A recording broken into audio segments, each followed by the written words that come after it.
영화를 통해 마음이 열리는 곳, 뒷방 상영관입니다.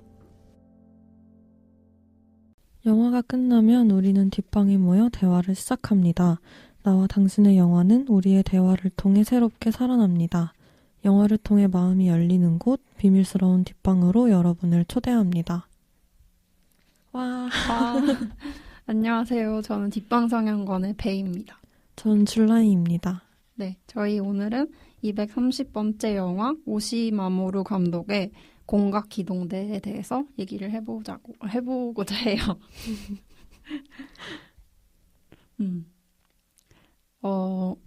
우선 이번 영화의 선정 이유에 대해 얘기해 볼까요? 먼저 배가 얘기했었나요? 맞아요. 제가 지금 전공하고 있는 수업에서 해부 수업이 있는데 근데 거기에 초청으로 전기전자공학과 교수님이 오셨어요. 그래서 이 공각기동대에 나오는 전내라는 개념을 가지고 오셔가지고 제가 꽂혀가지고 그 전자 두뇌에 꽂혀서 이 영화를 너무 보고 싶어가지고 하자고 했습니다. 아, 그럼 그 전에 안 보시고 이번에 처음 보신 거예요? 네. 그동안 뭔가 SF 작품들은 원래 좋아하긴 했는데 공각기동대는 안 본 상태였어요.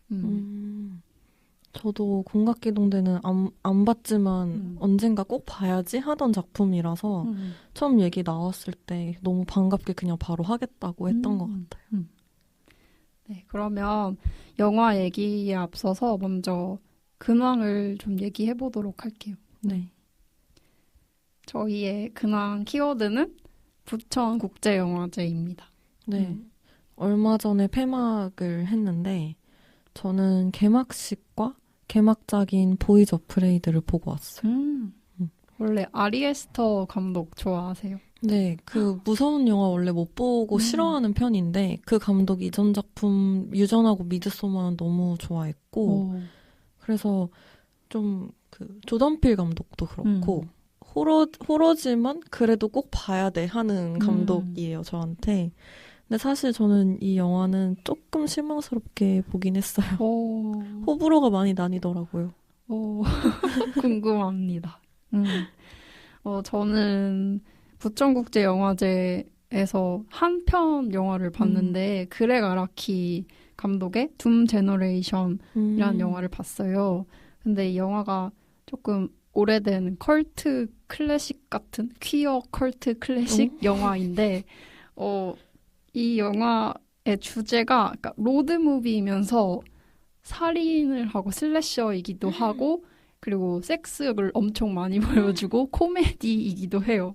부천 그 자체네요. 네, 엄청 짬뽕 영화거든요. 근데 제가 이 영화 보면서 되게 흥미로웠던 지점이 영화 자체보다도 관객들의 반응이었는데 그 목이 잘리는 장면이 있어요. 슬래셔 요소가 있으니까. 근데 관객들이 엄청 크게 웃는 거예요. 그러니까 너무 재밌다는 듯이 하하하하 이렇게 많이들 웃으시는데 근데 이게 워낙 그 웃기기도 하고 뭔가 잔인하기도 하고 근데 뭔가 궁금해졌어요. 슬래셔 영화를 보면 왜 웃게 되는지. 너무 약간 현실 감각이 없이 돼서 약간 만화적인 연출이라 그런 거 아닐까요? 그럴 수도 있고. 그래서 조금 많은 분들의 생각이 궁금해졌어요. 왜 웃긴가. 네. 우리 무주 영화제 게스트로 구름이 나왔었는데 구름하고 최근에 부천 얘기를 하다가 똑같은 얘기를 들었었어요. 이 영화를 보고 사람들이 웃어서 자기 그게 너무 힘들었다. 아, 진짜요? 그런 얘기를 했었거든요. 신기하네요. 그 주변에 그렇죠. 이 영화를 이번에 본 사람들이 좀 있더라고요. 여기까지가 저희의 근황이었고요. 홍보를 하도록 할게요. 뒷방 상영관에 인스타가 있습니다. 다음 달 상영작 소개와 좋아하는 장면 등을 올리고 있으니 많이 많이 팔로우해주세요. 또한 영화 추천이나 방송 후기 등 전하고 싶은 이야기가 있다면 인스타와 팟빵 댓글, 이메일 또는 익명 메시지를 보낼 수 있는 에스크드 등으로 저희에게 전해주세요. 에스크드와 이메일 주소는 인스타 프로필 또는 팟빵 소개란을 참고하시면 됩니다. 저희 댓글은 새로 달린 게 있는데 해당하는 멤버들이 있는 방송에서 소개해드리도록 하겠습니다.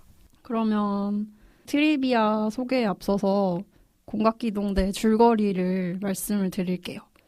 공각기동대는 2029년 아시아의 가상도시인 뉴포트를 배경으로 합니다. 영화를 보시면 조금 홍콩과 닮아 있어요. 근데 사실 홍콩은 아니라고 하네요. 네, 고도로 기술이 발전하여서 많은 사람들이 자신의 뇌나 신체의 일부 또는 전체를 기계화하는 사회이고, 이 중에서 고스트라는 요소 또는 뭐 영혼이라는 요소는 이 사회에서 인간과 기계를 구분하는 역할을 합니다.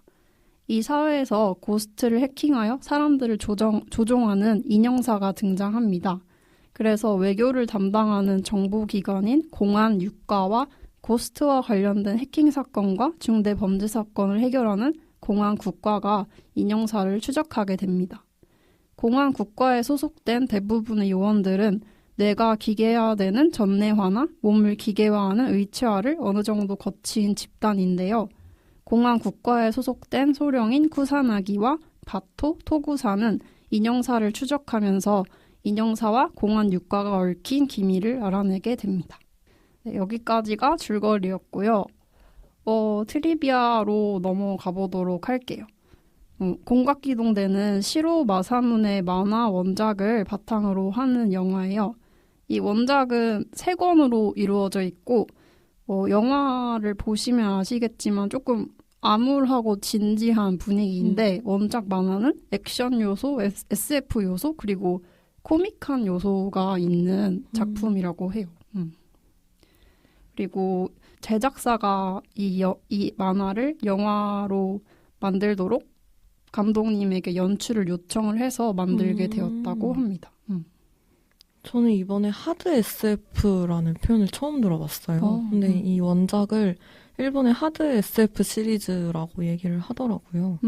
그리고 만화가 먼저고 그 다음에 영화, 뭐 할리우드에서 나왔던 실사 영화, 게임, 소설로까지 파생이 됐다고 해서 신기하더라고요.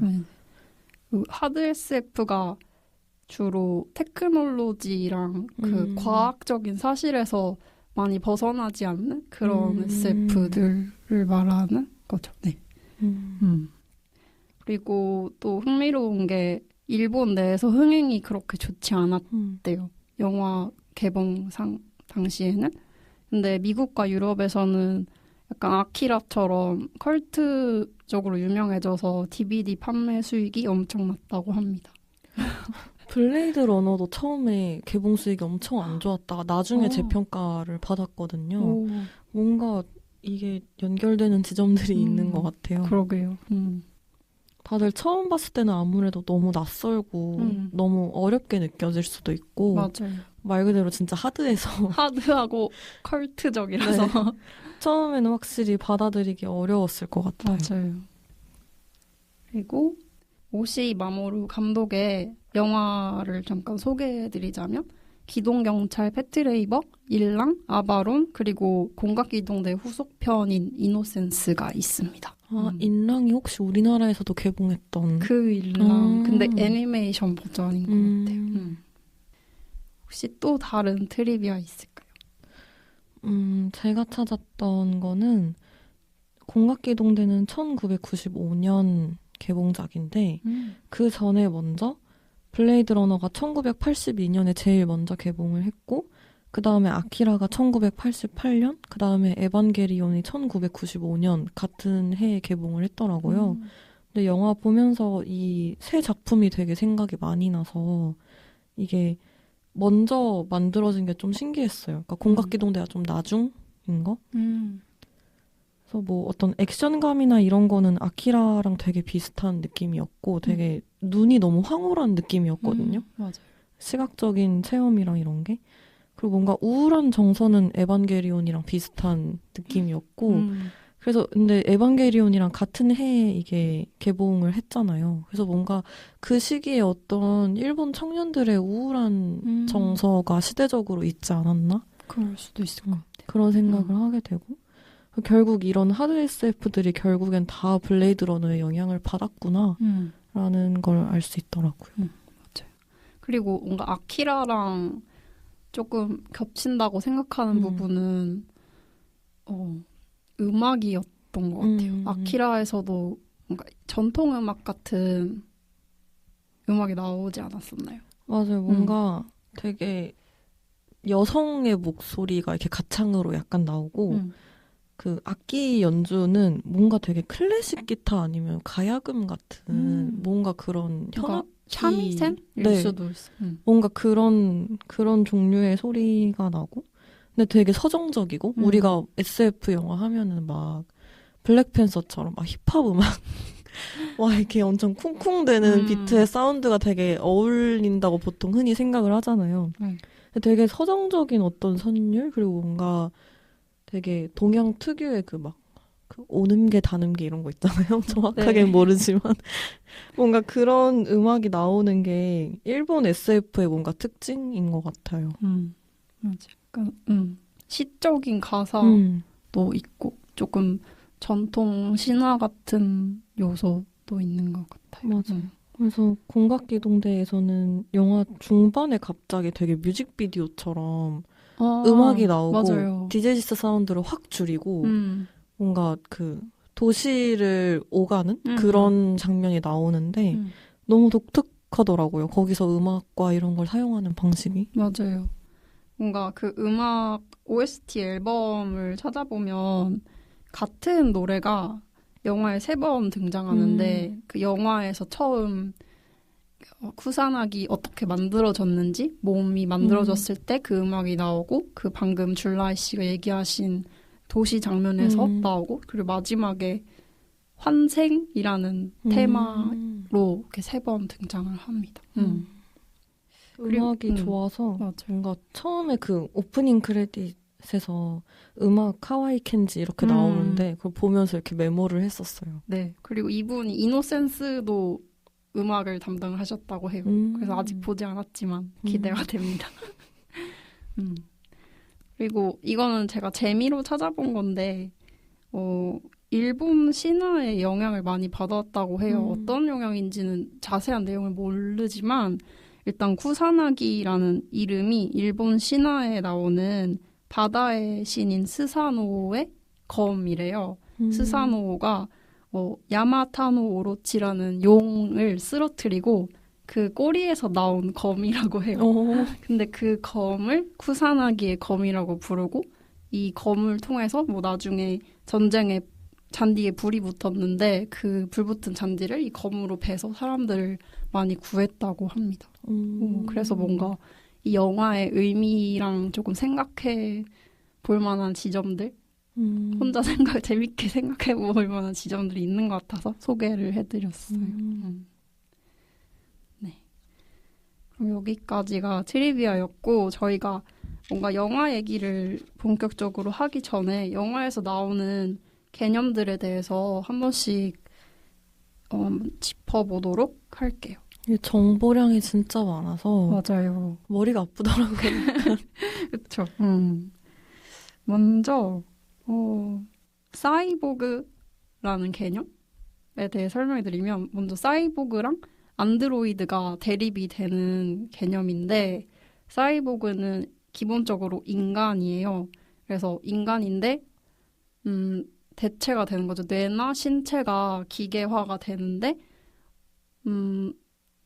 이 사이보그로 정의 내려지는 중요한 기준은 태어났을 때 인간인가? 그것이 중요해요. 그래서 어떤 존재의 엄청 극히 일부만 인간의 것이라고 해도 태생이 인간이었으면 사이보그인 거고 인간이라고 분류가 되는 거죠. 사이보그 인간. 근데 이와는 좀 대조적으로 안드로이드는 그냥 로봇이에요. AI, 인공지능이 있는 로봇이고 영화 속에서는 그 정보를 찾던 공안 국가의 오퍼레이터들 그분들이 안드로이드라고 할 수 있습니다. 그리고 이들은 고스트라는 영혼을 가지고 있지 않아요. 근데 나중에 나오는 인형사는 AI이지만 고스트가 있는 것처럼? 뭔가 모르겠어요. 새로운 존재 음. 같아요. 뭐 어떻게 정의 내릴지는. 뭔가 그 인형사를 이렇게 분석하고 연구하는 그 장면에서 고스트도 이제 복제가 가능하다라고 나오는데, 근데 이 인형사에는 고스트가 복제된 흔적은 없다. 그러니까 뭔가 고스트가 되게 탄생한 것처럼 그렇죠. 그렇게 나오더라고. 데이터 속에서 탄생한 고스트. 네. 그리고 이 고스트를 사용한 범죄들이 일어나요. 고스트를 해킹하면은 그 고스트가 해당 신체 그리고 영혼을 조종을 할 수 있고, 고스트 다이브라고 그 고스트에 접속을 해서 그 의식 안에 있는 정보를 볼 수 있습니다. 그리고 고스트의 속삭임이라는 말도 등장하는데, 이거는 진짜 속삭인다기보다 약간 직감 같은 것? 그것을 말하는 용어로 나타나요. 그럼 그 배에서 네. 그 누가 한 말인지 알 수 없는데 왠지 그 주인공 모토코가 한 것 같은 말이 나오잖아요. 그게 고스트의 속삭임인 거예요? 그거는 결합에 잠깐 조종당한 거라고 생각하긴 했어요. 잘 모르겠어요. 그리고 전뇌라는 게 있는데, 전뇌가 전자화된 두뇌예요. 그래서 이 기계랑 생명을 연결시켜서 되게 다양한 일을 할 수 있는데, 뭔가 머릿속으로 생각만 해서 말을 전달하거나 아니면 머리만으로 자동차를 운전하거나 네트워크에 접속을 할 수 있어요. 그래서 입을 안 열고 있는데 말을 하고 있고, 운전대에 손을 대지 않았는데 운전이 되고, 이런 장면이 나오죠. 맞아요. 그리고 광학 미체. 광학 미체가 이렇게 한자어로 돼 있는데, 투명하게 자기의 몸을 가리는 거예요. 그래서 그런 개념입니다. 이름이 조금 긴데. 네, 이 정도? 의체? 의체는 의수, 의족처럼 이렇게 기계로 대체된 몸을 얘기합니다. 공안 국가의 대부분이 이 의체를 가지고 있어서 되게 강력한 신체 기능을 가지고 있어요. 육과만 의체를 안 쓴다, 뭐 이런 내용이 있었던 것 같아요. 뭔가 그런 외교적으로 민감한 상황을 주로 육과가 다루기 때문에. 맞아요. 그래서 뭔가 외교적으로 이 바디가 인간이 아니면 뭐 제대로 여겨지지 않는다거나 그런 일이 있는 것 같아요. 뭔가 막 이 사람의 국적이나 이런 게 되게 애매해질 수 있잖아요. 네. 그래서 그런 것 같아요. 그렇겠네요. 네, 그러면 용어에 대한 짚어보기는 여기까지고, 본격적으로 영화 이야기를 해보도록 할게요.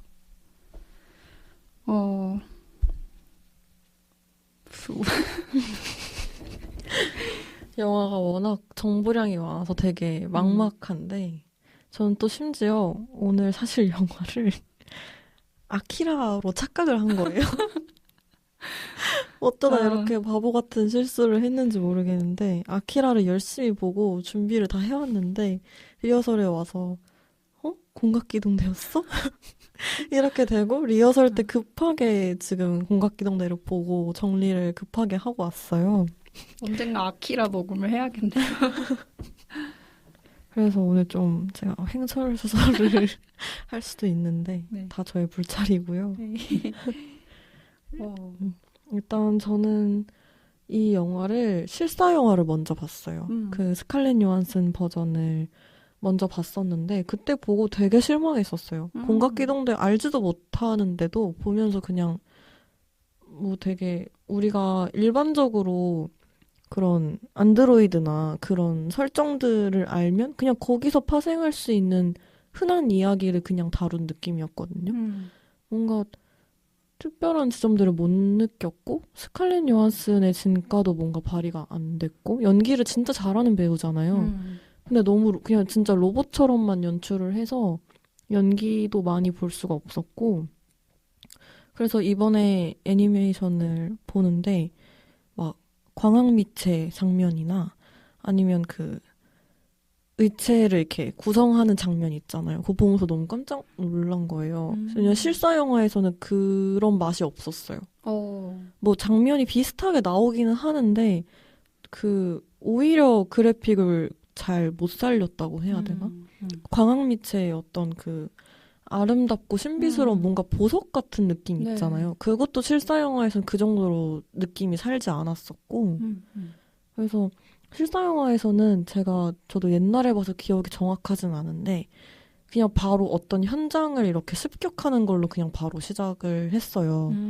그래서 뭔가 그런 이 애니메이션 영화에서 나오는 그런 그래픽이나 설정들을 잘 보지 못했던 것 같아요. 그래서 찾아봤더니 이름만 사실상 공각기동되고 내용이 아예 다르다고 하더라고요. 이 영화의 시작에 대해서 얘기를 해보고 싶은데 탄생에 대한 이야기를 좀 하고 싶어요. 그러니까 어떤 존재가 태어나게 되는 영화에서 이 쿠사나기 소령의 신체 전부가 다 의체잖아요. 근데 이 의체를 어떻게 만드는지 그게 오프닝 시퀀스에 등장을 하는데 뭔가 그거에 대해서 얘기를 해보고 싶어요. 그게 그 전에 먼저 약간 어디 건물 옥상 같은 곳에서 작전을 시작하려고 하는 걸로 먼저 장면이 나오잖아요. 네. 근데 그때 갑자기 노이즈가 엄청 심해서 왜 그러냐고 했더니 생리 중이야 라고 하는 거예요. 그래서 너무 신기했어요. 그 대사도 너무 신기했고 그래서 그냥 인간에 가깝구나 라고 처음에 생각을 했어요. 근데 그러고 나서 갑자기 옷을 다 벗는 거예요. 근데 옷을 벗었는데 뭔가 인간의 몸 같지 않고 로봇의 몸 같고 뭔가 어떤 성적으로 보여지기 위함이 아니라 이렇게 옷을 작전 직전에 옷을 다 벗어도 될 정도로 이 사람의 몸이 인간의 몸이 아니라 의체의 어떤 탄탄한 인간의 한계가 없는 몸인 거를 알려주는 설정으로만 쓰는 것 같더라고요. 그런 누드를. 그래서 좀 신기했어요. 처음부터 막 생리 중이라는 말이 나오고. 그러고 나서 이제 그 의체를 만들어지는 과정이 나오죠. 그 뒤에. 맞아요.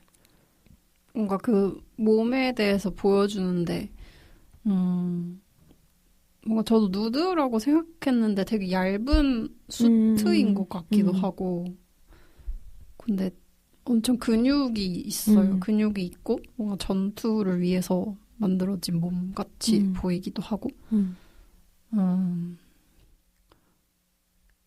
그래서 그 신체를 만드는 과정에서 중간중간에 그 초록색 숫자가 막 나오는 매트릭스 같은 코딩 화면 있잖아요. 그런 게 막 같이 나오더라고요. 그래서 그 초반부터 너무 눈이 황홀했던 것 같아요. 맞아요.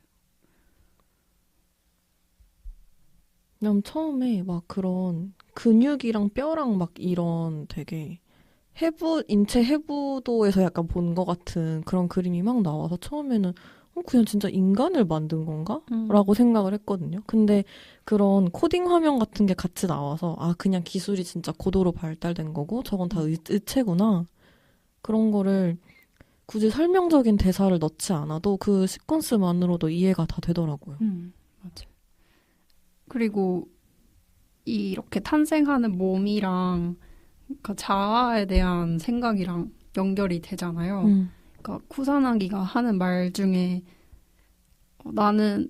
이전에 나는 죽었고 지금의 나는 이 신체와 전자 두뇌 그리고 갇혀있는 아주 조그만 뇌로만 이루어진 존재 같다. 그런 얘기를 하는데 뭔가 사실 우리도 새로운 기술과 항상 끊임없이 결합되잖아요. 살면서.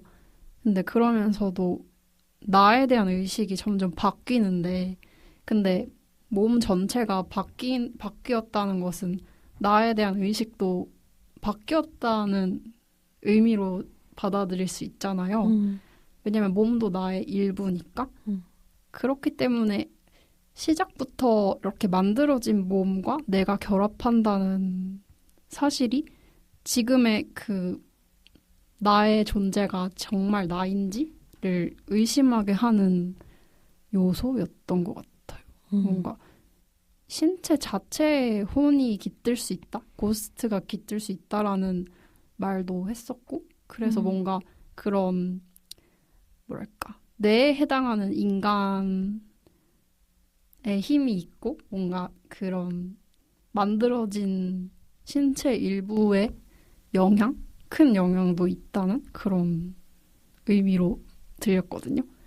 그래서 그렇게 얘기하는 게 전 너무 좋았어요. 그런 식으로 뭔가 인간은 정신만 있는 게 아니라 이 몸까지, 그러니까 몸이 어디서 왔더라도 그 몸까지 전부 인간인 것, 나인 것, 이런 개념을 이야기해서 흥미로웠어요. 그래서 그 부하를 왜 저를 본청에서 빼왔어요? 라고 얘기를 하니까 인간의 몸이 많이 남아있기 때문에 너를 데려온 거다. 왜냐면 인간이든 뭐 조직이든 특수화의 끝엔 완연한 죽음만 남는다. 그러니까 인간의 몸에 힘을 믿는 사람인 거죠. 그렇죠. 그리고 아무래도 저도 그 말이 되게 오래 기억에 남았는데 인간이 어떤 기계를 제작한다는 거에는 인간의 생각이 들어가잖아요. 그러면 어느 정도 목적이나 기능이 정해져 있을 수 있고 그 자체가 자유롭지 못하게 하는? 그래서 뭔가 내가 진짜 나인지를 의심하게 하는 그런 이유인 것 같아요. 그래서 관련된 어떤 그런 철학적인 메시지들이 계속 이 영화를 관통하는 것 같아요. 그 초반에만 나오고 끝이 아니라. 그래서 블레이드 러너 생각이 진짜 많이 났어요. 맞아요. 그래서 되게 인상 깊었던 게 잠수를 좋아하잖아요, 주인공이. 근데 그걸 또 다른 어떤 사이보그랑 뭔가 뇌를 이렇게 연결을 해서 들어가는 것도 다이브라고 하더라고요. 그래서 뭔가 어떤 바다, 물, 잠수 이런 키워드가 계속 연결이 되는 게 긴밀하게 연결이 되는 게 되게 좋았고 그러니까 이 영화가 설정들이 되게 복잡하고 그거를 가끔 이렇게 친절하게 설명해 줄 때도 있긴 있어요. 막 예를 들어서 주인공이 지각을 해가지고 너가 지각을 했으니 내가 친절하게 설명해 줄게 막 이러면서 그 친구 이름 뭐였죠? 바토? 네, 바토가 막 약간 스피드웨건처럼 설명해주는 그런 장면도 있긴 있어요. 네. 근데 웬만하면 그렇게 설명을 많이 안 하고 맞아요. 그냥 그 대화의 홍수 속에서 우리가 알아서 파악해야 되는 그런 느낌인데 그렇게 그래도 연결되는 키워드들이 있어서 그런 것들이 그냥 막 정보가 쏟아져 들어오는 게 아니라 어떤 것들이 이렇게 연결이 되어 있고 중요한 개념이 뭐고 이런 게 그냥 자연스럽게 이해가 되더라고요. 맞아요. 그래서 이게 원작이 있으면 영화는 압축을 해야 되니까 되게 어려운 지점인데 연출을 너무 잘한 것 같더라고요. 그런 점에서. 맞아요. 또 생각나는 게 고스트 해킹을 통해서 인형사가 사람들 조작하잖아요.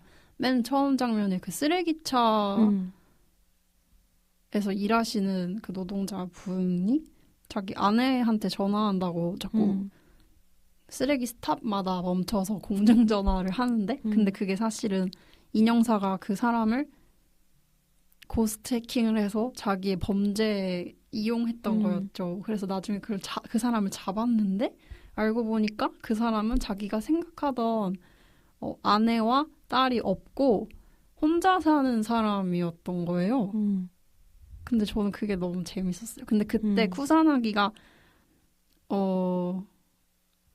이 사람을 잡고 또 이 사람과 연결된 어떤 또 고스트 해킹을 당한 한 사람이 있었잖아요. 막 총 쏘고. 근데 이 사람을 잡았을 때는 또 그 사람이 나는 절대로 불지 않겠어 라고 말을 하니까 근데 그 전에 너의 이름도 넌 모르잖아 라는 식으로 얘기하면서 너의 어린 시절 뭐 엄마에 대한 기억 이런 게 있느냐고 물어보잖아요. 그게 너무 어떤 의미일지 얘기해보고 싶었어요. 거기서 고스트가 없는 인형은 슬픈 존재야. 특히 빨간 피가 흐르는 놈은 이런 바토가 이런 대사를 하거든요. 맞아요.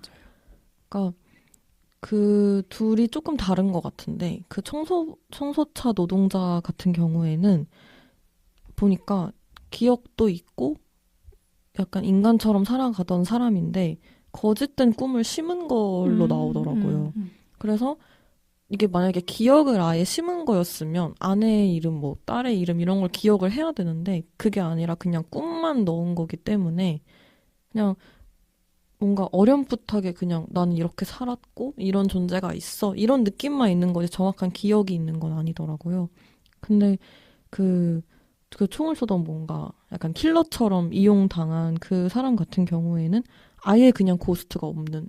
그럼 안드로이드? 뭔가 저는 그런 걸로 이해를 했어요. 고스트가 없는 인형이라고 아예 표현이 나오더라고요. 하지만 빨간 피가 흐른다는 걸 봤을 때 그래서 그게 저도 조금 헷갈리긴 했어요. 그냥 의체가 그렇게 구성이 된 건지 아니면 인간의 몸이 좀 있기는 한데 고스트가 뭐 사라지거나 한 건지 아니면 고스트를 아예 대체한 그런 사이보그일 수도 있고 네. 근데 거기서 기억에 대한 얘기를 하잖아요. 근데 그게 뭔가 계속 연결되는 것 같았어요. 뭔가 이 인간은 성장하면서 어린 시절을 거치고 성인이 되잖아요. 이렇게 몸이 이렇게 변하면서 성인이 되는데 근데 안드로이드는 어린 시절에 대한 경험 없이 그냥 현재 딱 성인의 모습으로 뭔가 신체 변화 없이 존재를 하는데 그것에 대한 비교가 재미있었던 것 같거든요. 그래서 쿠사나기도 사실은 완전히 인간의 몸을 가졌을 때 어린 시절의 기억이 있을지 모르지만 지금은 만들어진 그냥 성인 상태의 신체로 존재하는 거잖아요. 그래서 쿠사나기가 직접 자신의 입으로 그 고스트가 사라진 그 존재한테 이 말을 하는 게 흥미로웠었거든요. 그러니까 저 만약에 이게 인형사랑 막 인형 이런 개념들이 계속 나오잖아요. 근데 그것도 용어를 너무 설정을 잘했다라는 생각이 들었던 게 이게 저는 제 몸에 의체가 없어서 계속 저의 어떤 기억과 역사가 다 담겨 있는 몸을 쓰고 있다? 쓰고 있는데 그러면 손가락을 내가 어떻게 움직이고 뭐 어디에 내가 어떤 흉터가 있고 이런 것들을 다 감각을 제가 하고 있잖아요. 근데 그게 아니라 제 몸이 의체로 바뀌면 그냥 내가 내 뇌로 이 몸을 움직이고 조종할 뿐이라는 생각이 들 것 같아요. 계속 자연스럽게 이렇게 합치되어 있던 게 아니라 나중에 들어온 거고 이 몸에 남은 기억이 없는 거잖아요. 하지만 그 몸의 기억을 그래도 내가 가지고 있지 않을까요? 근데 여태까지. 뭔가 내가 기억하고 있는 몸은 의체로 바꾸기 전의 몸이 아닐까요? 뭔가 새롭게 장착한 의체는 그게 뭔가 단절이 되어 있으니까 기억이. 그래서 뭔가 내가 내 몸을 인형사가 인형을 조종하듯 사용하는 느낌일 것 같은 거예요. 그래서 그게 인형사와 인형이라는 개념이 너무 재밌었던 것 같아요. 그래서 뭔가 그런 생각도 하게 돼요. 인공와우를 가진 사람? 그러니까 청력이 애초에 없거나 아니면 나중에 퇴화한 경우에 인공와우 수술을 하면은 소리가 저희의 그 청력 기관으로 듣는 소리랑 다르게 나는데요. 거의 기계음처럼 들리고 그 장치가 없으면 들을 수 없고 그래서 청력 기관이 기계로 대체가 된 거죠. 근데 뭔가 그런 경우를 보면은 조금씩 뭔가 자신의 신체를 기계로 바꾸어 나갈 때 이미 그 기계가 주는 현재를 감각하는 느낌이 강력하기 때문에 이전의 기억이 없던 것처럼 느껴지고 지금의 내 기계 신체가 나로 받아들여지는 것 같거든요. 그리고 거기에 뭔가 그게 다르니까 적응해 나가는 기간도 필요하고 점점 뭔가 나 안으로 통합시키는 그런 느낌도 드는 것 같아요. 하긴 제가 라식을 했는데 안경 썼을 때 내가 세상을 어떻게 시각했었지? 이게 사실 기억이 나진 않아요. 맞아. 뭐 안경의 어떤 그 무거운 느낌 막 이런 거는 기억이 나지만 내가 어떻게 감각을 했었지? 어떻게 시각적으로 봤었지? 이런 게 사실 기억나진 않거든요.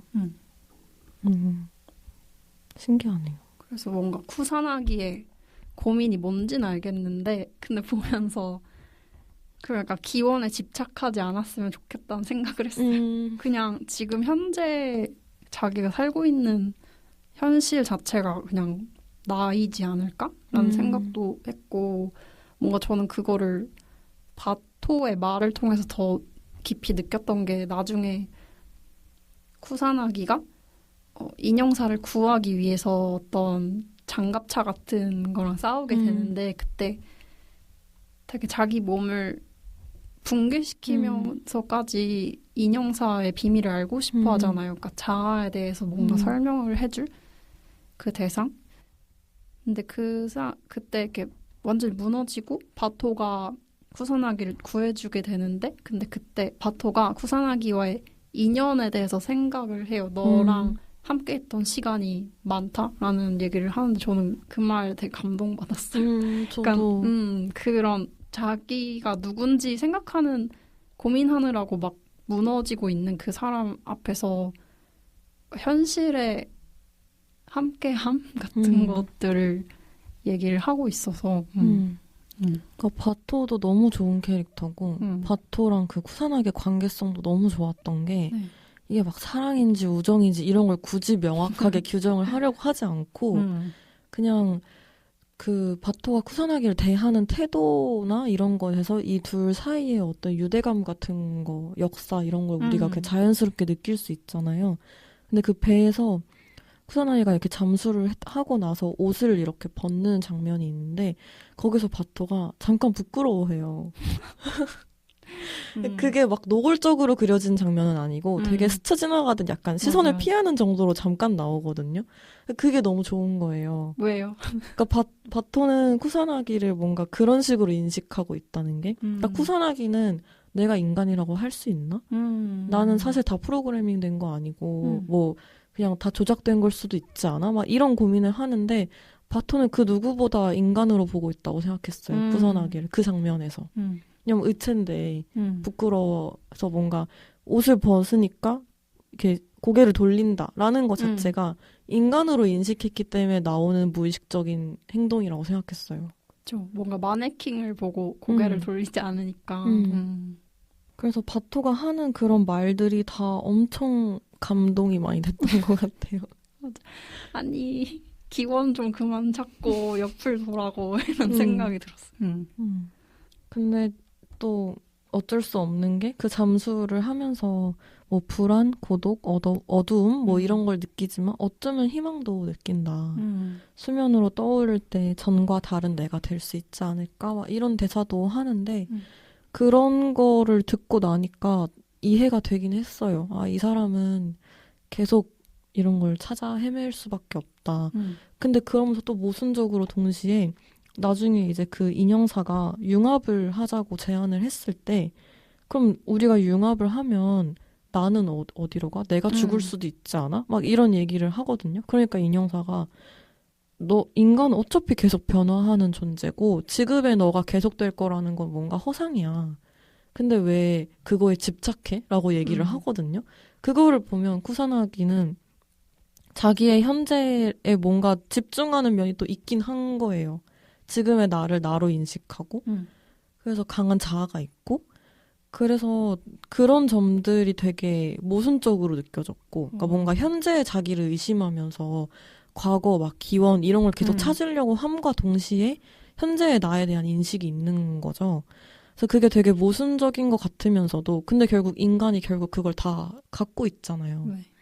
어제의 나와 지금의 내가 다르고 막 이런 인식이 있고 어떤 과거로 돌아가서 나를 구성하고 나를 해석하고 설명하려는 습성이 인간에게 있는 것 같은데 그런 모순성을 너무 표현을 잘 한 것 같더라고요. 항상 같은 진리 같은 거는 인간이 항상 나로만 존재하지 않고 관계 속에서 사회 속에서 서로 영향받으면서 이렇게 생겨나는 거잖아요. 계속 변하고. 근데 그 사실은 어떤 개체라도 변하지 않는 것 같은데 근데 뭔가 융합할 때 쿠사나기가 그 선택을 하고 나서 자유롭다고 느끼는 것 같거든요. 근데 그거에 대해 생각해봤는데 뭔가 새로 태어난 거잖아요. 그거는. 그러니까 적극적으로. 근데 이전에는 물론 적극적으로 새로 태어난 이후에도 이전과 같이 계속 영향을 받으면서 나로 존재를 할 건데 근데 이전에는 뭔가 몸도 그렇고 나도 그렇고 이 선택 자체, 탄생의 배경에 너무 많은 사람들의 생각이 있었던 것 같아요. 그래서 그거를 벗어나는 새로운 선택을 한 게 아닌가? 그래서 뭔가 모순적으로 느껴지면서도 자유를 향한 뭔가 일관적인 선택이었던 것 같기도 하고요. 그래서 그렇게 융합 이후에 약간 되게 안전기지 같은 곳에서 약간 새로운 의체를 이렇게 받은 채로 이제 눈을 다시 뜨는데 근데 그 새로운 의체가 너무 어린이인데 뭔가 진짜 말 그대로 인형 같은 뭐 원피스를 입은 약간 그런 느낌이라서 처음에 일본 또 짜증나. 일본 또 이거 못 버리고 또 이 뭔가 약간 뭐라 해야지 약간 메이드스럽다고 해야 되나? 스러운 옷을 이렇게 입혀놓고 해서 이게 뭐야 라고 생각을 했는데 근데 방금 배 얘기를 듣고 나니까 다시 새롭게 태어난 느낌을 주기 위해서 어린이 의체를 선택한 측면도 있을 것 같아요. 그렇게 생각하긴 했어요. 그래도. 굳이 그런 원피스, 프릴 원피스를 입혔어야 했나. 그러니까. 그리고 네트워크는 광대하다. 이 말을 하면서 어디로 떠날까? 이런 말을 하잖아요. 네. 그게 무슨 말일까요? 그때 근데 그 말을 하면서 도시 전경이 이렇게 쫙 나오는데 그 도시가 뭔가 불빛이 이렇게 연결되어 있는 풍경이 꼭 네트워크처럼 보이는 거예요. 맞아요. 그래서 이게 뭐 어디까지가 인간이고 얘는 안드로이드인지 뭔지 막 그런 경계에 대해 계속 끊임없이 질문을 하잖아요. 근데 그것처럼 이 실제 도시와 네트워크가 겹쳐 보이면서 어디가 현실이고 어디가 가상인가로까지 영화가 확정되는 느낌을 저는 받았던 것 같아요. 그래서 사실 인간도 자아도 네트워크이고 막 기억도 프로그래밍이라고 여기서 얘기를 하잖아요. 그렇죠. 그리고 DNA도 프로그램이고 여기서 중요한 거는 뭘까요? 뭔가 그래서 어쩌라고 이런 말을 저는 그 비슷한데 근데 어쩌라는 거지? 약간 이런 생각도 하는데 그리고 결국엔 그런 많은 존재들이 있는 사회에서 다르게 대하는 것 그리고 뭔가 동등하게 대하는 것 이런 윤리의 문제로 결국엔 연결되지 않나 하는 생각도 들고요. 저는 그냥 이 주인공이 끊임없이 뭔가 자아도 그렇고 뭔가를 계속 정의 내리고 싶어하고 정리하고 싶어하는 느낌이었는데 마지막에 나는 뭐 어떤 존재고 이런 식으로 정의 내리면서 끝나는 게 아니라 그냥 다 받아들이고 더 이상 정의 내리거나 정리하지 않고 온전히 자유로워졌다고 느꼈어요. 그래서 엄청 해피엔딩이라고 생각을 했던 것 같아요. 바다에서 불안, 고독, 어두움, 어쩌면 희망이라고 얘기했던 그 말 그대로였던 것 같아요. 어쩌면 이 주인공은 존재가 사라진 걸 수도 있겠죠. 융합을 통해서 새로운 존재가 탄생한 거니까. 실제로 그 바토한테도 이제 인형사도 소용도 없다라고 얘기를 하잖아요. 근데 뭔가 나중에 다시 보자라는 식으로 바토한테 얘기를 하잖아요. 근데 진짜 완전히 새로운 존재면 굳이 바토한테 다시 보자고 안 할 것 같은 거예요. 근데 근데 그 대사가 너무 이들의 어떤 관계성이 앞으로도 변함없이 유지될 것이라는 낙관이 보였거든요. 여전히 소중한 관계성이 있다는 게 느껴졌기 때문에 그게 뭔가 그 어쩌면 희망이라고 얘기했던 그거를 정말 도달했구나 라는 느낌이었던 것 같아요. 그런 새로운 나 안에서도 소중한 걸 선택하는. 그래서 인형사도 소룡도 없지만 그렇다고 그들의 고스트가 사라진 건 아님. 맞아. 새로운 고스트.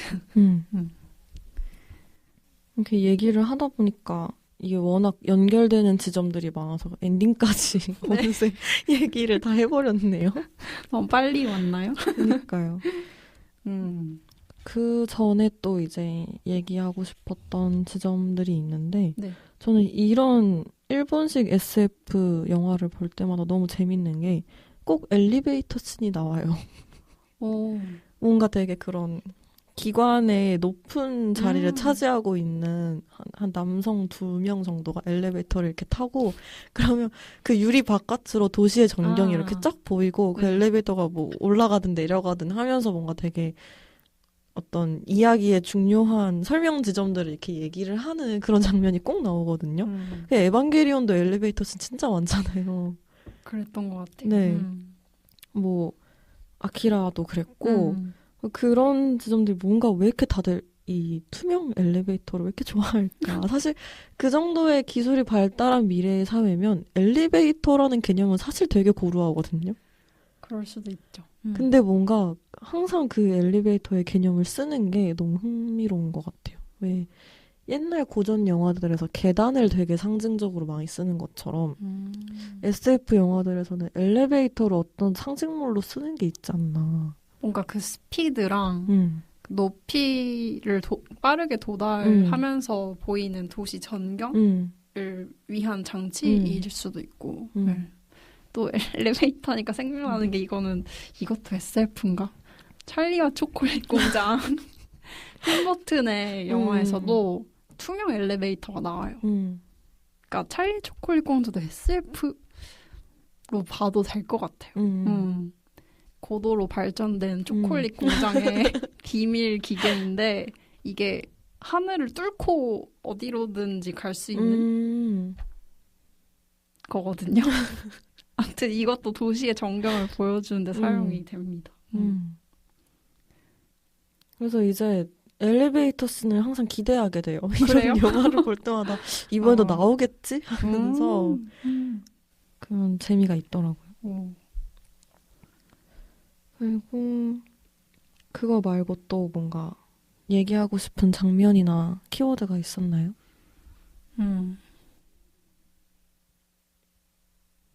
저는 그 물속에서 잠수를 이렇게 하다가 점점 위로 올라와서 그 수면에 반사된 자신과 마주치는 장면 있잖아요. 그거 보면서 어벤져스 생각도 났어요. 엔드게임 혹시 보셨어요? 아니요. 거기서 약간 어떤 행성에서 그 보석 같은 그걸 찾으려고 가는데 거기가 이렇게 물이 이렇게 잠겨있는 행성이에요. 근데 그 행성 어떤 디자인을 왠지 이 장면에서 많이 가져가지 않았을까? 라는 생각이 들더라고요. 그때 하늘이 진짜 노랗게 나오는 너무 아름다운 장면이라서 미장센적으로 너무 감탄하면서 봤거든요. 이 장면을. 근데 이게 되게 어떤 여러 가지 영화들에서 많이 계속 가져갔을 것 같아요. 그런 요소를. 왜 스즈메도 약간 이렇게 물이 약간 자박자박하게 잠겨있는 그런 장면이 많이 나오잖아요. 아키라에서도 그런 게 나오거든요. 네네네. 뭔가 이렇게 물이 있고, 심지어 그 K라는 캐릭터가 갑자기 예수님처럼 빙의가 된 이후에 물 위를 걸어요. 그런 장면도 있어요. 그래서 뭔가 SF에서 물을 진짜 많이 쓰는 것 같다. 블레이드 러너의 비도 그렇고. 그쵸. 그래서 그것도 생각을 해보니까 제가 사실 신학을 전공을 했어요, 학부를. 네. 그렇군요. 네. 근데 그때 배웠던 개념 중에 하나가 그 성경 창세기 이런 거를 보면은 물이 제일 먼저 나와요. 우주가 생겨날 때 물이 제일 먼저 나오고 그 다음에 그 물에서 이렇게 생명들이 나오거든요. 근데 이 영화에서도 그 인형사가 나는 뭐 정보의 바다에서 탄생했다 이런 대사가 나와요. 그래서 그런 것들이 너무 신기하더라고요. 뭔가 되게 신화랑 과학과 뭐 이런 것들이 다 물에서 어떤 생명의 기원을 찾는 게 많은 것 같아요. 그래서 그런 물이 미장센적으로 계속 등장을 하는 것도 저는 너무 흥미로운 지점이더라고요. 그리고 뭔가 신화적인 요소를 말씀해 주셨는데 근데 약간 개념적으로도 생각하면 물이 유동성을 의미하잖아요. 그래서 뭔가 인간이랑 기계의 경계, 수많은 경계를 만들고 그 안에서 있는 존재들, 뭔가 그 경계 사이사이에 있는 존재들을 이야기하는 요소인 것 같기도 해요. 뭔가 물은 경계가 없잖아요. 그런 경계성을 이야기하기에도 좋고, 맞아요. 반사성을 이야기하기에도 좋고. 거울 얘기도 나오고.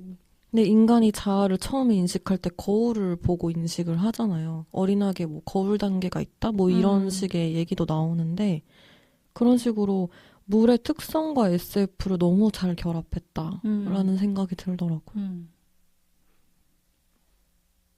그리고 또 어떤 그런 배경들에 대해서 더 얘기를 해보자면 그 처음에 킬러 같은 사람 추격할 때 되게 모로코 느낌 나지 않았어요?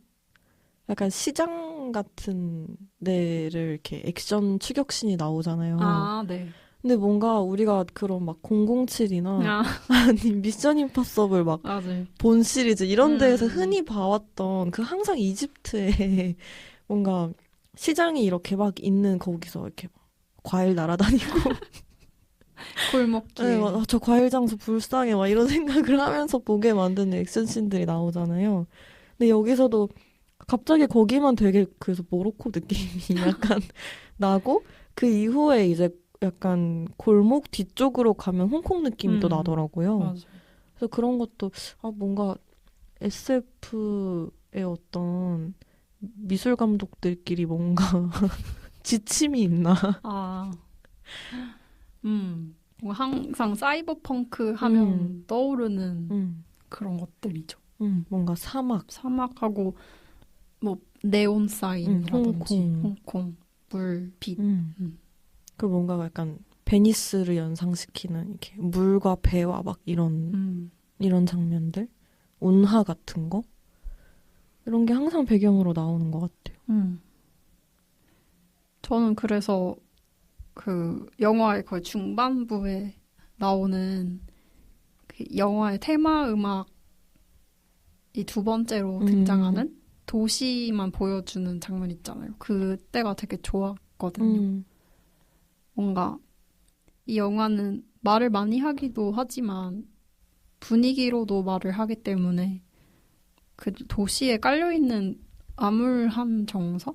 그리고 뭔가 그 흘러나오는 노래 신에 대한 얘기를 해요. 신이 내려오면 뭐 아름다운 여자가 취하고 달이 울려 퍼지고 그리고 그 가사 속에서 신에게 신이 은혜를 베풀기를 바라거든요. 뭔가 그런 디스토피아 세계에서 희망을 찾는 신이 내려오면 무언가 행복해지고 이 상황이 바뀔 것 같다는 그런 내용이 있는데 그 암울한 도시의 배경과 잘 어우러졌던 것 같아요. 그 암울한 도시 배경은 토탈 리콜도 생각이 났던 것 같아요.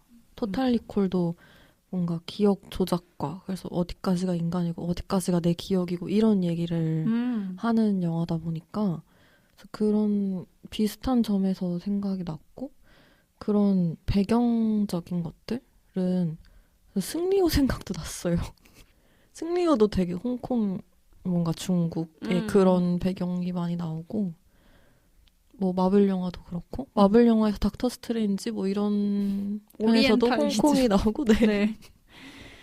블레이드 러너도 그렇고 근데 그런 신적인 이야기 뭐 노래로 신화가 나올 때도 그렇고 그럴 때는 지브리 느낌도 났던 것 같아요. 뭐 월령공주, 네. 뭐 바람계곡의 나우시카 이런 것들이 어떤 소녀가 신적인 존재처럼 맞아요. 나오는 그런 게 있잖아요.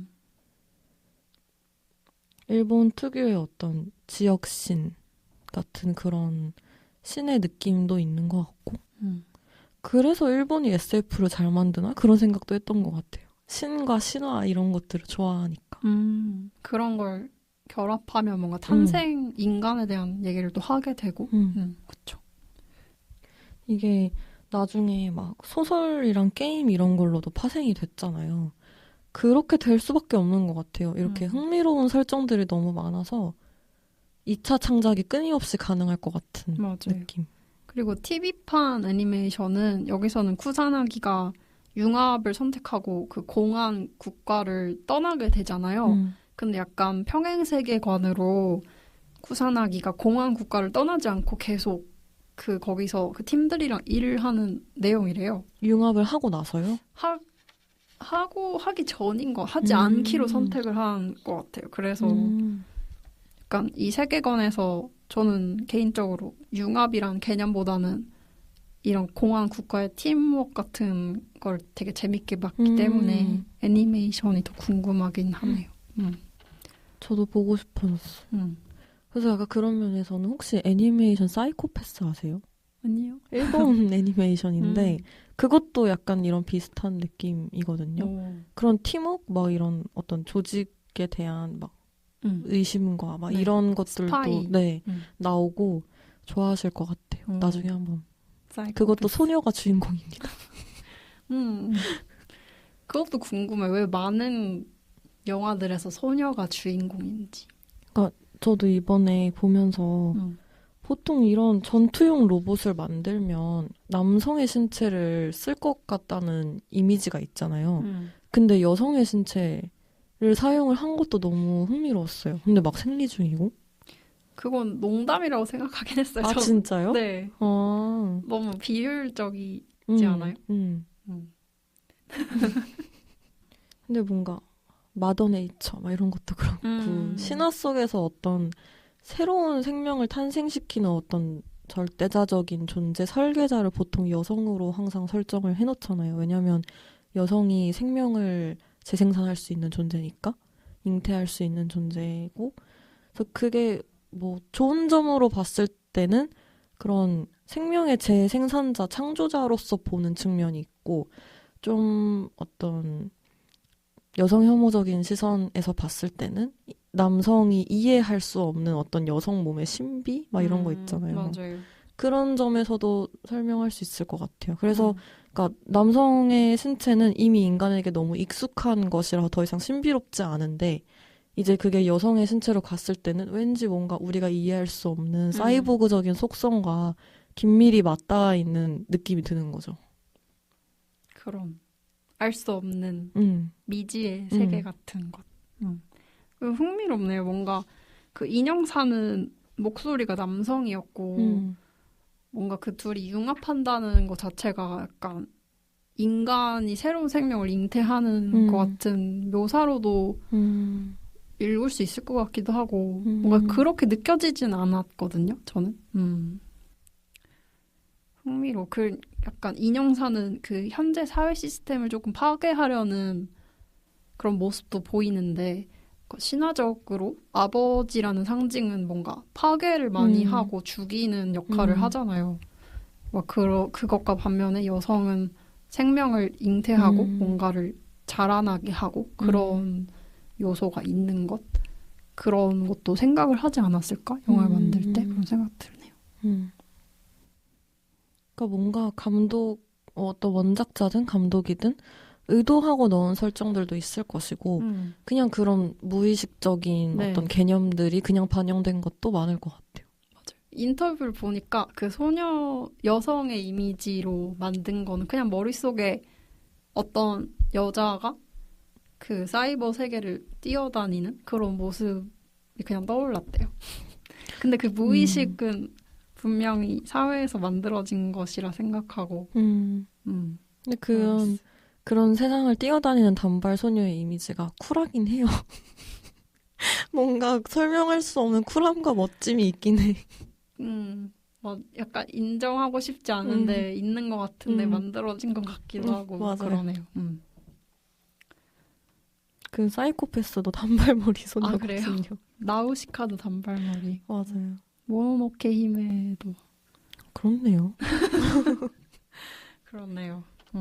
인형사는 머리가 길지 않았어요? 뭔가 백발? 금발? 아, 인형사는 근데 특정한 몸에 들어가 있긴 한데 애초에 신체 없이 등장한 그쵸. 고스트이긴 하죠. 근데 뭔가 선택한 의체가 뭔가 여성의 금발의 어떤 긴 머리의 여성이잖아요. 뭐 성별의 구분이 없는 것 같기도 해요. 근데 굳이 뭔가 신체 중에 가슴을 항상 맞아요. 묘사를 해서 너무 여성 같기는 했어요. 그쵸, 그쵸. 그런 걸 볼 때, 일본 참 싶은 거죠. 약간 몸으로 봐야 되는데, 그러니까 그렇지 않은 것 같기도 하고. 근데 아까 그 팀의 어떤 그런 활동 얘기했을 때 생각이 났던 건데, 제가 최근에 그 미션 임파서블 제일 요즘 나온 거 있잖아요. 그거를 미리 시사회로 봤는데, 그 미션 임파서블도 엄청 팀워크가 중요하거든요. 약간 흔히 말하는 컴퓨터 다루는 약간 사람이 있고, 네. 현장에서 활동하는 사람이 있고, 이래서 그런 팀플레이가 되게 중요하게 나오는데, 이 영화에서도 그런 팀플레이가 너무 좋았던 것 같아요. 특히 그 부하가 토구사. 네. 토구사가 엘리베이터 문이 아주 아. 약간 늦게 닫히는 것만으로도 그 막 무게를 알아내고 그다음에 차를 보고 이걸 저들이 운전할 리가 없어 하면서 이렇게 그런 추리를 통해서 되게 빠르게 판단을 하고 맞아요. 되게 총은 비록 처음부터 그 총 쓰지 말라고 했는데 결국 그 총 고집하다가 그런 실수를 하기는 하지만 그게 또 인간미잖아요. 근데 그 장면이 진짜 너무 재밌었어요. 저도.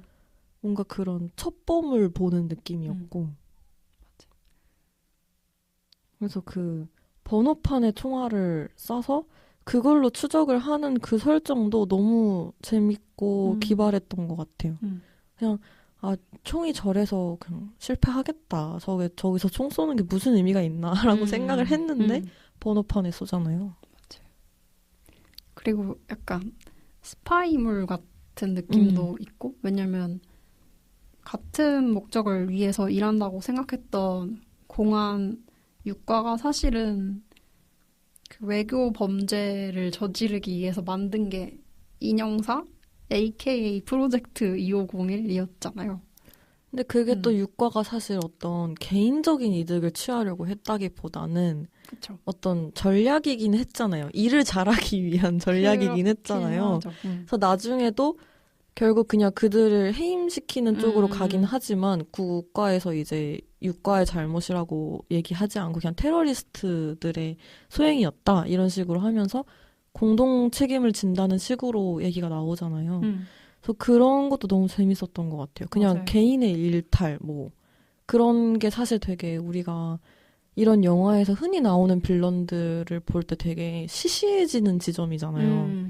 근데 이게 개인의 일탈이 아니라 그냥 일을 더 잘하고 싶은 공무원이었을 뿐이고 그 방식이 좀 잘못되었을 뿐인 그런 식으로 설정이 돼서 얘기가 뭔가 산으로 가거나 아니면 그런 개인의 어떤 빌런성에 초점을 맞추거나 이런 거 없이 너무 깔끔하게 잘 이야기가 봉합됐다는 생각이 들었고 약간 실제로 있을 법한 느낌이죠.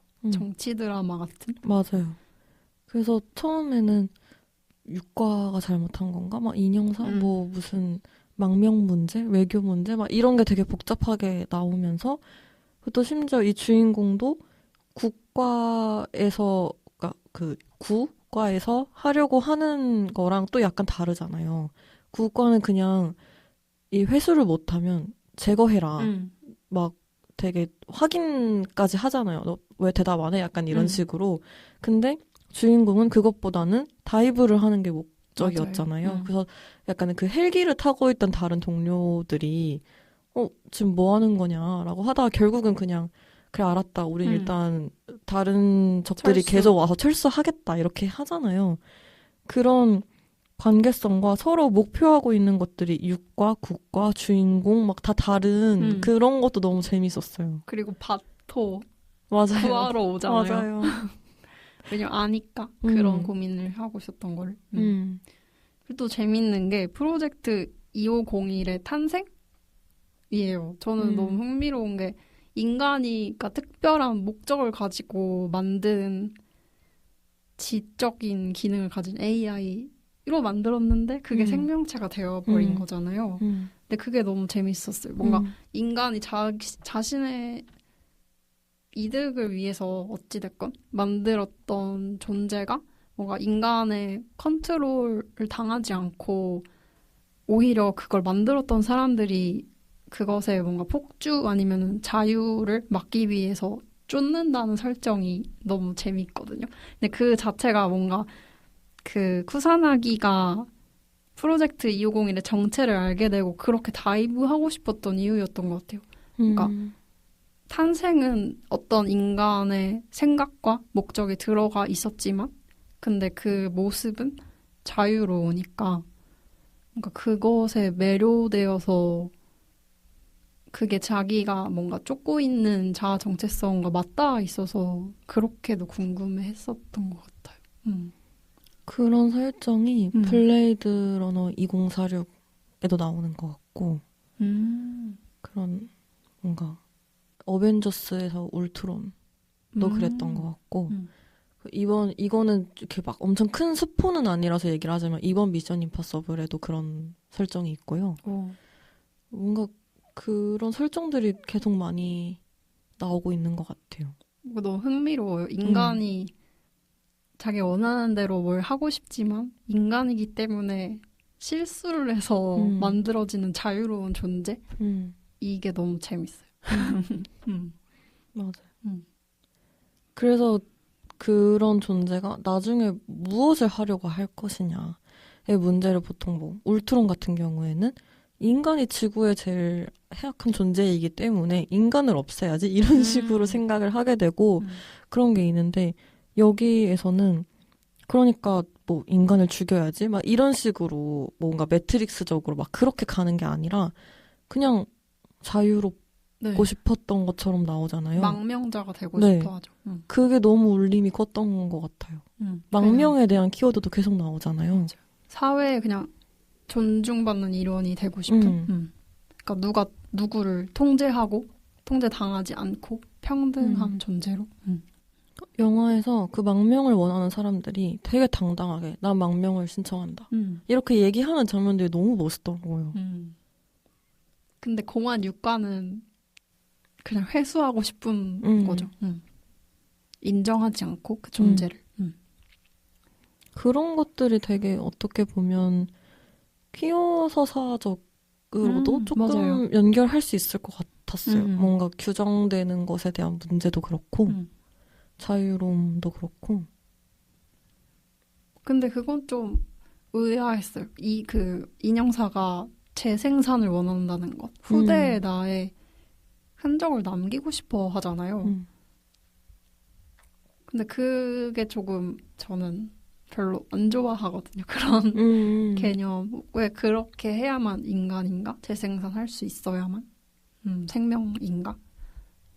저는 그거를 뭔가 외로움의 영역에서 해석을 했던 것 같아요.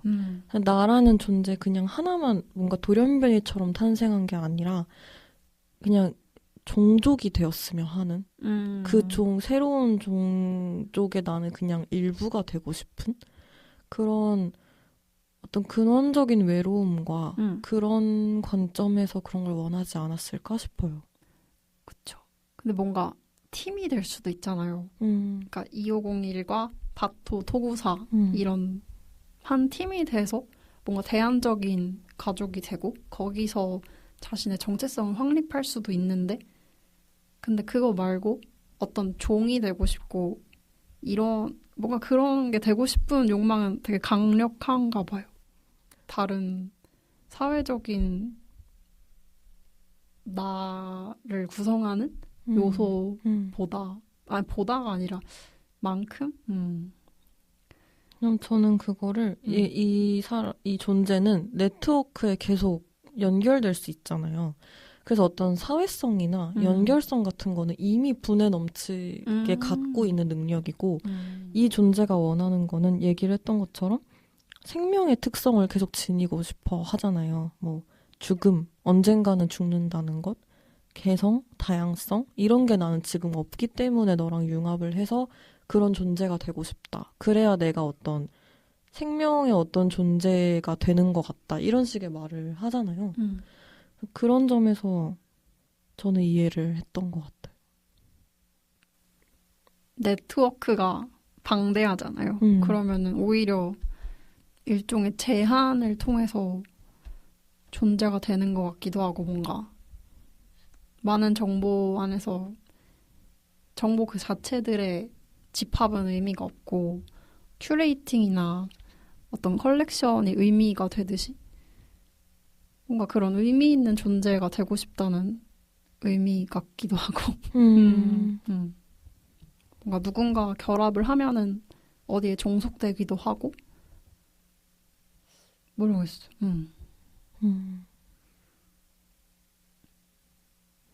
그런 네트워크에 대한 이미지로 갑자기 썸머워즈도 생각났어요. 일본은 진짜 이런 거에 진심이네요. 디지몬. 네. 그리고 그걸 다 본 나도. 그리고 뭔가 인간의 한계를 뛰어넘기 위해 뭔가를 만든다는 설정? 근데 오히려 인간이 처음에 목표한 바를 하려고 하는 게 아니라 자신의 어떤 독자적인 뭔가를 하려고 한다는 거? 이런 거는 아일랜드 생각도 났던 것 같아요. 그것도 재밌어요. 그러니까 인간이 더 나은 존재가 되기 위해서 고도의 기술을 사용하는데 근데 그 기술이 결국 내가 되는데 나를 유지하기 위해서는 기술에 대한 유지 관리가 필요하다는 거. 그러니까 어디인가에 의존을 해야 되고 고도의 기술을 가진 정비사가 필요하고 그래서 뭔가 인간이 기술에 의존을 하면 할수록 네트워크가 더 커지는 느낌이거든요. 그러니까 나를 구성하는 게 뭔가 더 큰 덩어리가 되는 현실. 아예 그게 대사로 인간은 가능성이 있는 기술은 무조건 해보려고 하는 게 있기 때문에 내가 나이기 위해서 놀랄 만큼 많은 게 필요하다. 이런 대사가 나와요. 네. 너무 좋았어요. 그 대사가. 근데 이게 지금의 현실과도 사실 크게 다르지 않죠.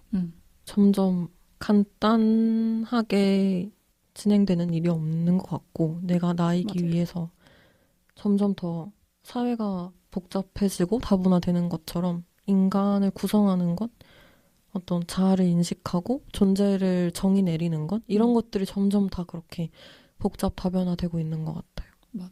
그리고 뭔가 기술이라고 하면은 기술 자체가 어디서 붕 떨어져 내린 것 같지만 사실 그것도 다 인간이 만든 거잖아요.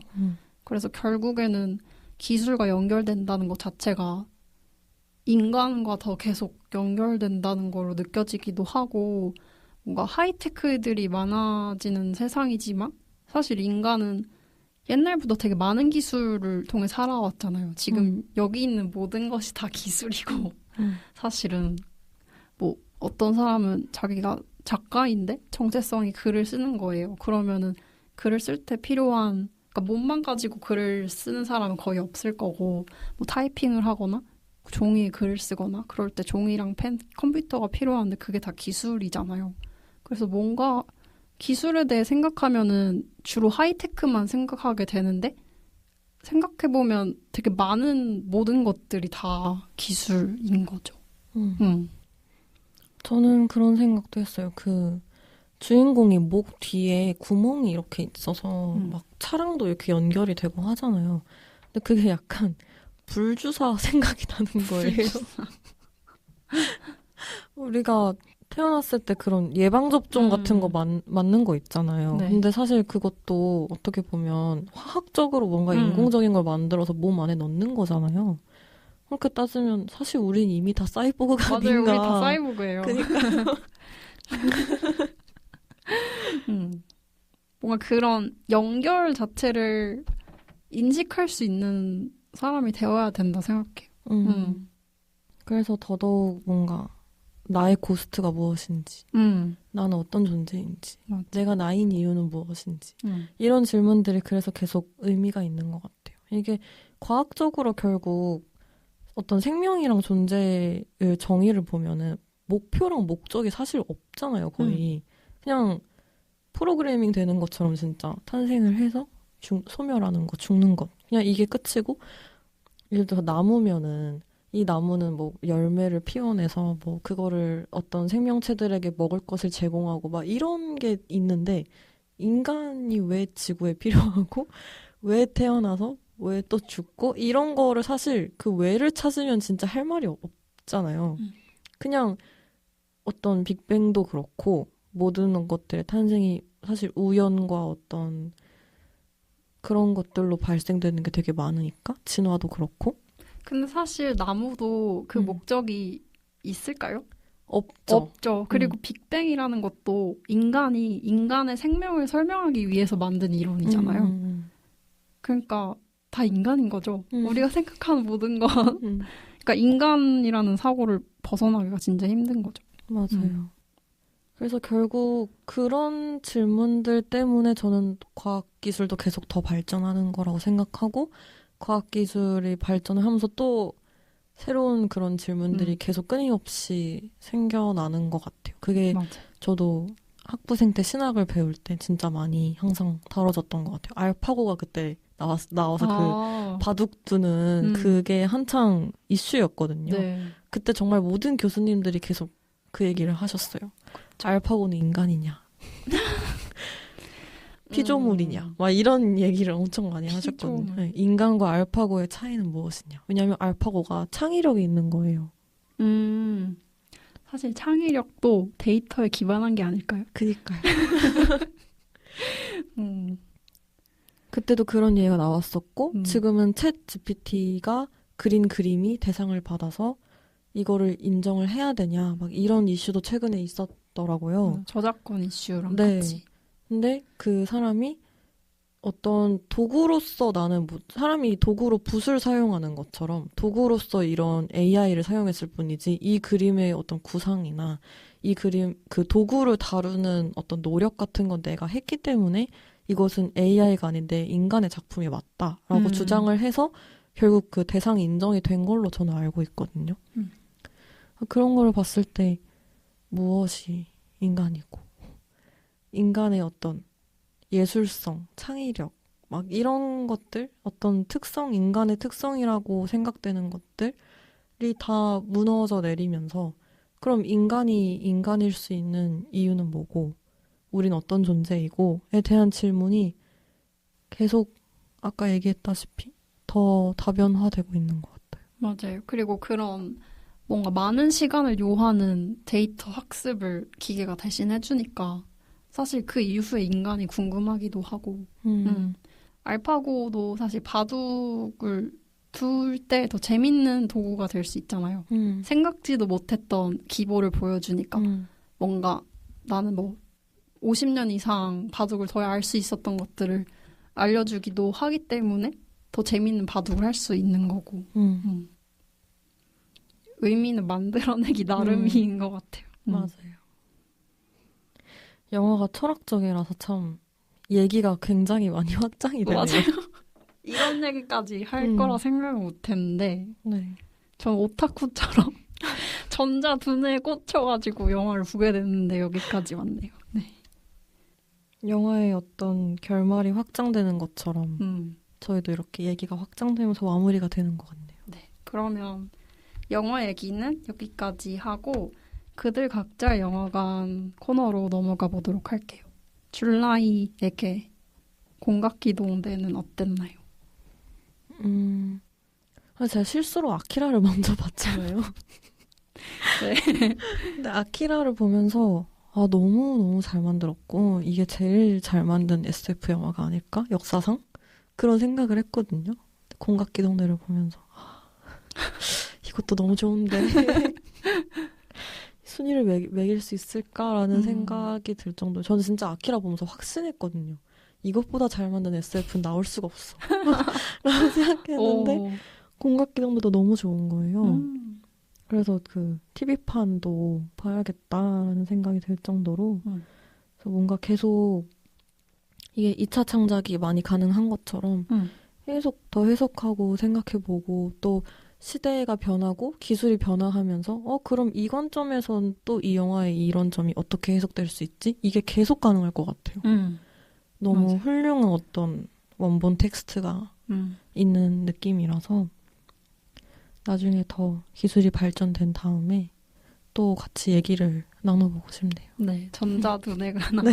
의체가 생겼을 네. 때 저는 이 영화가 되게 많은 2차 창작으로 이어질 수 있었던 거는 영화에 나오는 기술 덕분이었다고 생각하거든요. 하드 SF이기 때문에 뭔가 상상할 수 있는 것들이 너무 많아가지고 뭔가 인간 사회에 새로운 기술이 생겨나면은 거기에서 파생되는 다양한 예상치 못한 일들이 있듯이 그런 식으로 이 영화를 볼 수 있다고도 생각해요. 근데 저는 이 영화에서 제일 좋았던 거는 팀워크였어요. 아까 말씀드렸듯이 자아에 대한 얘기만 하는 것도 재밌지만 뭔가 외로움을 이야기하는 동시에 같이 있는 사람들, 뭔가 현재에 느끼는 뭔가 기원이 어떻든 간에 현재 느끼는 경험들, 시간들에 대해서 그거의 중요성에 대해서 얘기하는 순간들이 있어서 이 영화가 더 좋은 것 같아요.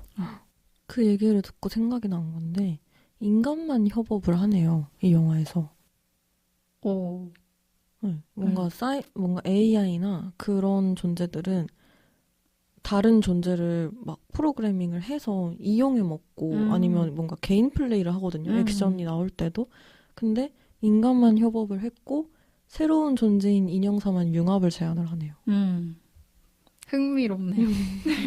앞으로 어떤 SF에 협력하는 AI들이 있다면 재밌게 볼 수 있을 것 같아요.